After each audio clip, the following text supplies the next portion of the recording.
এটা অবিশ্বাস্য। কিন্তু এই আয়াতগুলোতে আল্লাহর করুণা এখনও সমাপ্ত হয়নি।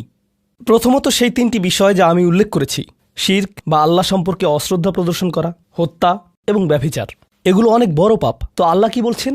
ইউদাআফ লাহুল আযাবু ইয়াউমাল কিয়ামা ওয়া ইয়াখলুদ ফীহি মুহানা।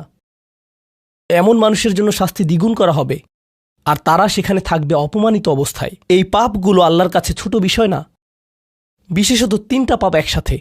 কিন্তু প্রসঙ্গক্রমে সবচেয়ে খারাপ অপরাধ শিরক।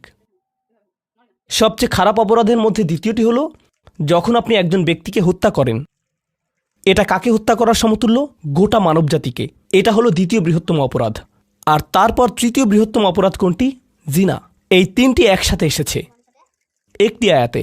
সেজন্য আল্লাহ বলছেন যে এই ব্যক্তিটি বিশেষ ধরনের শাস্তি পাবে আর সে এই শাস্তিতে রয়ে যাবে অপমানিত অবস্থায়। কিন্তু এমনকি খারাপের ভিতর সবচেয়ে খারাপ, এরপর সবচেয়ে খারাপ ব্যক্তিটি, এই ব্যক্তিটি এজন্য সবচেয়ে খারাপ না যে সে একটি জিনিস করছে, বরং সে সবচেয়ে খারাপ কারণ সে তিনটি জিনিসই করেছে।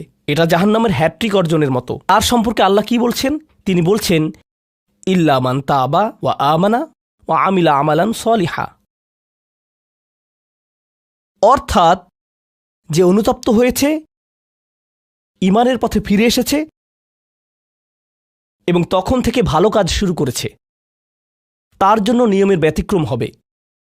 এটা উপলব্ধি করাটা গুরুত্বপূর্ণ। আল্লাহ বর্ণনা করছেন নিকৃষ্টের মধ্যে নিকৃষ্ট, আর চেয়েও নিকৃষ্ট।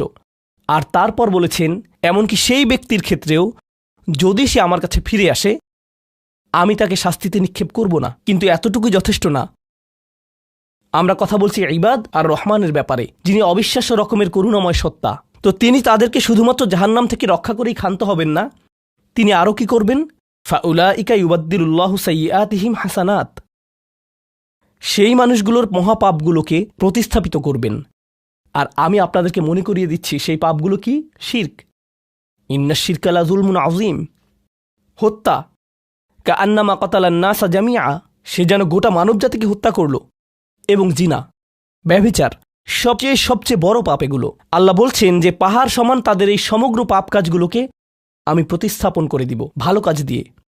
কিন্তু তারা এখনও কোনো ভালো কাজ করেনি, তারা এখনও নামাজ পড়েনি, তারা এখনো ইবাদত করেনি, তারা এখনো হজ করেনি, তারা এখনো দান করেনি। তারা মূলত যা করেছে তা হলো অনুতপ্ত হয়েছে। আর এখন থেকে তারা ভালো কাজ করবে। আল্লাহর জন্য এতটুকুই যথেষ্ট। তাদের পাহাড়সম পাপগুলো নিবেন যা তাদেরকে চিরকাল জাহান্নামে নিক্ষেপ করত অপমানিত অবস্থায়, আর তিনি এই পাহাড়সম পাপগুলোকে নিয়ে পাহাড়সম ভালো কাজে পরিবর্তিত করে দিবেন। এটাই আল্লাহ করবেন তাওবাকারীদের জন্য। আপনিও বিশেষ মর্যাদার অধিকারী হবেন, শুধু তাওবা করুন।